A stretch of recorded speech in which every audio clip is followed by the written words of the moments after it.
ఈరోజైతే నేను చికెన్ కుర్మా చేస్తున్నాను. ఇదైతే హాఫ్ కేజీ చికెన్ ఉంది. ఆలుగడ్డ కట్ చేసుకున్నాను, 2 టమాటాస్, కొన్ని ఆనియన్స్.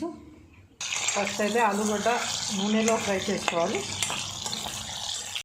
ఆలుగడ్డ కొంచెం బ్రౌన్లో వచ్చేసినాయి, పక్కకు తీసేసుకోవాలి. తర్వాత ఆనియన్ ఫ్రై చేసుకోవాలి, 2 పచ్చిమిర్చిలు వేసుకొని.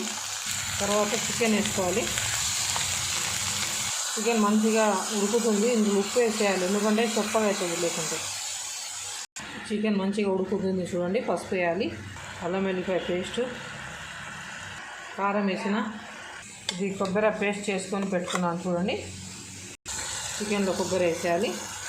టమాటా మిక్సీ చేసుకున్నాను, జ్యూస్ లాగా ఫ్రై చేసుకుని ఆలుగడ్డ వేసేయాలి. ఇందులో అయితే టమాటో జ్యూస్ వేసేసుకోవాలి. ధనియాల పొడి, గరం మసాలా, కొత్తిమీర ఇలా మంచిగా కలుపుకోవాలి. మళ్ళీ కొంచెం టేస్ట్ చూసుకొని ఏమైనా తక్కువ ఉంటే వేసుకోండి, ఉప్పు కానీ కారం కానీ. ఒక 10 మినిట్స్ ఇట్లానే దమ్కు పెట్టాలి. చికెన్ కుర్మా అయితే రెడీ అయిపోయింది చూడండి ఫ్రెండ్స్. చూడండి, ఒక 10 మినిట్స్ పెట్టాను. చూడండి, పైన కూడా ఆయిల్ వచ్చేసింది. చూడండి, చాలా టేస్టీగా ఉంటుంది ఫ్రెండ్స్. నా వీడియో నచ్చితే లైక్ చేసి, కామెంట్ చేసి, సబ్స్క్రైబ్ చేసుకోండి ఫ్రెండ్స్. Thank you.